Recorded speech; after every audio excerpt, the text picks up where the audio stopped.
Dios te bendiga, Iglesia Cristiana y Discípulos de Cristo de Juan Domingo, en el pueblo de Guaynabo, Puerto Rico. Y a todos los amigos que estén al alcance de nuestra voz por medio de estas redes sociales. En esta mañana nuevamente traemos un resumen sencillo, corto, de la lección que para el día de hoy, 26 de abril, lleva por título El Señor ama la justicia, basado en el libro de Isaías, capítulo 61, versos 8 al 11 y capítulo 62, versos 2 al 4. El texto introductorio nos dice: porque el Señor ama la justicia y odia el robo y el crimen.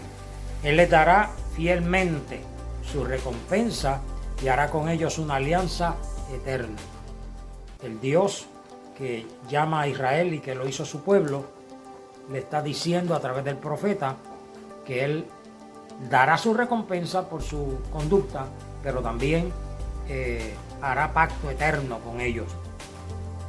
Isaías, como profeta, habla en nombre de Dios, esto por mandato de él mismo, y acusa a la nación de Israel como una nación pecadora, inicua, llena de malhechores y que vivían en depravación al extremo de dejarse sobornar, especialmente en el liderato del sacerdocio, de la religión del pueblo. Dios tenía pacto con su pueblo, Él había hecho pacto con su pueblo, mas estos se olvidaban continuamente de dicho pacto. De ahí la denuncia del profeta. ¿Y por qué es esta denuncia? Porque donde se deja a Dios fuera, la nación se deprava. La nación se convierte en víctima del enemigo de las almas y comienza a hacer cosas que a Dios no le agradan.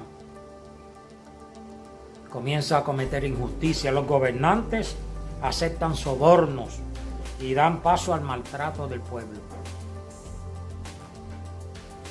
Algo que nosotros estamos viviendo diariamente y que lo vemos quizás no en nuestro país, pero en muchos países, cómo los gobernantes se dejan sobornar y a causa del soborno maltratan al pueblo al que Dios le ha encomendado gobernar. Israel sabía esto por haber sido invadida muchas veces por otras naciones que llegaban a ellos y los ponían en esclavitud. Sin embargo, cuando les tocaba gobernar ellos solos, hacían lo mismo. Conducta aprendida de los gobernantes, de los que le estaban invadiendo. Por eso la demanda del profeta del Señor a Israel. Y por eso la demanda de Dios a Israel a través del profeta. ¿Qué demandaba Dios a la nación? Número 1, que escucharan la palabra dada por Dios, que fueran obedientes, que se dieran a la obediencia de la ley de Dios. La palabra de Dios es la ley de Dios. Y el que quiera vivir días buenos y quiera vivir eternamente, métase en la palabra de Dios. Dios va a empezar a mostrarle sus propósitos. Dios no quería ni quiere sacrificios con manos inmundas. La palabra dice: ¿quién entrará en el reino de Dios? El limpio de mano y puro de corazón. Eso es un mandato, es un reclamo de Dios. Dios dice: venid, le dice a la nación de Israel, venid, estemos a cuenta. En otras palabras, revisemos el pacto que tú y yo tenemos. Tú como pueblo mío y yo como tu Dios. En este capítulo 61 podemos ver el verdadero corazón de Dios. Número 1, Dios llama a Isaías y lo purifica antes de enviarlo como profeta. Siempre decimos y enseñamos que Dios llama, Dios capacita y luego Dios envía.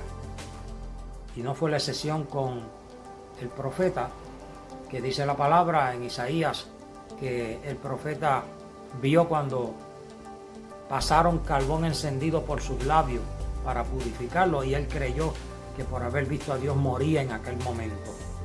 Lo llena de su Espíritu Santo con una unción especial. La unción que recibió Isaías es más que un sentimiento, es presencia continua en el individuo que Dios llama y capacita y también comisiona. No es solamente un momento de un frío en el cuerpo. A veces confundimos unción con emoción. No, la unción es un estilo de vida. La unción es una presencia continua de Dios. El individuo, el hombre, la mujer que teme a Dios, que sirve a Dios, siente esa presencia de Dios continuamente en su vida, que lo está dirigiendo en todo momento.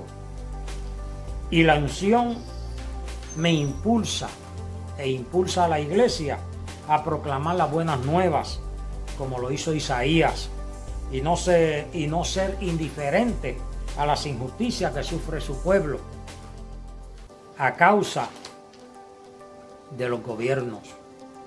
Hoy más que nunca el pueblo de Dios debe mantener contacto con Dios, sus oídos listos para escuchar la voz del pastor de pastores. Recordar que Dios es Dios de huérfanos, viudas, desvalidos y menesterosos, y que nosotros debemos de velar por ellos, y que nosotros como proclamadores de la palabra tenemos que dar cuenta a Dios por esas vidas. La iglesia hoy es la comisionada por Dios a dar a conocer su nombre y propósitos a través nuestro. Somos nosotros la voz que vamos a proclamar las buenas nuevas del reino de Dios.